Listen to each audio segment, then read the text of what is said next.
मोदी सरकार द्वारा देश के नाम से इंडिया हटाने का सवाल आया तो मानो हिंदुस्तान के हजारों साल के इतिहास के पन्ने पलटने लगे। क्रिकेट के दिग्गजों से लेकर राजनीति के धुरंधरों में भी इस बात को लेकर घमासान हो रहा है। क्या आपको पता है कि इस भूखंड का नाम भारत कैसे पड़ा? क्या आप जानते हैं कि इस देश को सर्वप्रथम इंडिया किसने कहा? या फिर प्रचलित धारणा के मुताबिक हमें अंग्रेजों ने सबसे पहले इंडिया नाम दिया था? ऐसे कई सवाल हैं। आपको बता दें कि संविधान में हमारे देश का नाम इंडिया और भारत दोनों ही है। हमारे देश के संविधान के अनुच्छेद 1 में नाम को परिभाषित किया गया है। इसमें कहा गया है कि India that is Bharat. India और भारत का विवाद खड़ा हुआ तो बीते दिनों में बंगाल के बीजेपी नेता शुभेंदु अधिकारी ने कहा कि इंडिया नाम हमें अंग्रेजों ने दिया है और इससे देश को मुक्ति पाने की जरूरत है। लेकिन क्या ये सच्चाई है? हम आपको बताते हैं कि हमारे देश को इंडिया का नाम किसने दिया और ये नाम प्रचलन में कैसे आया। इंडिया शब्द का प्रयोग सबसे पहले ग्रीकों ने किया था। दरअसल जब ईसा से 5वीं सदी पहले ग्रीकवासी सिंधु नदी के किनारे आए तो फिर जब फारस के लोगों से उनका संपर्क हुआ तो फिर उन्होंने सिंधु नदी के पार के लोगों को इंडस कहा। दरअसल ग्रीक सिंधु नदी के पार रहने वाले लोगों को हिंदस कहना चाहते थे।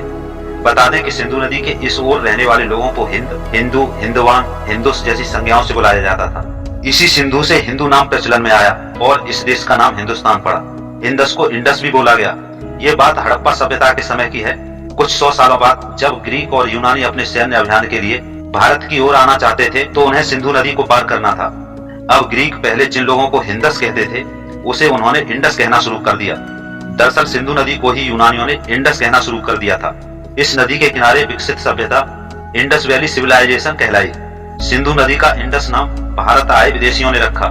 सिंधु सभ्यता के कारण भारत का पुराना नाम सिंधु भी था, जिसे यूनानी में इंडो या इंडस भी कहा जाता था। जब ये शब्द लैटिन भाषा में पहुंचा तो बदलकर इंडिया हो गया। पाटलिपुत्र आए मेगास्थनीज ने इंडिका नाम की एक किताब लिखी। दरअसल इंडिका शब्द का प्रयोग सबसे पहले मेगास्थनीज ने किया था। मेगास्थनीज यूनान का एक राजदूत था जो चंद्रगुप्त मौर्य के दरबार में आया था। उसने भारत में अपने अनुभवों के आधार पर जो किताब लिखी थी उसका नाम इंडिका रखा। मेगास्थनीज चंद्रगुप्त मौर्य के दरबार में आया था और वह लंबे समय तक पाटलिपुत्र में रहा। तब इस देश में हिंद, हिंदवान और हिंदू जैसे शब्द प्रचलित थे।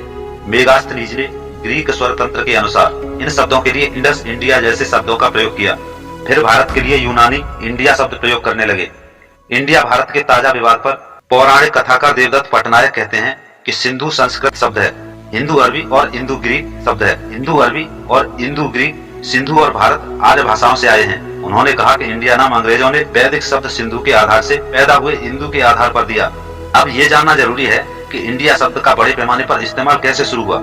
1498 में पुर्तगाली यात्री वास्को डी गामा ने जब भारत के लिए समुद्री मार्ग की खोज की तो यूरोपियों का जत्था भारत के तट पर आने लगा। यूरोपीय शक्तियां भारत को ईस्ट इंडिया कहती थी।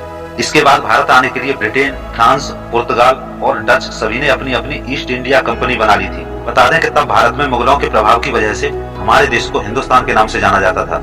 हालांकि अलग अलग भौगोलिक वातावरण से आए यूरोपियनों को इस शब्द को बोलने में परेशानी होती थी।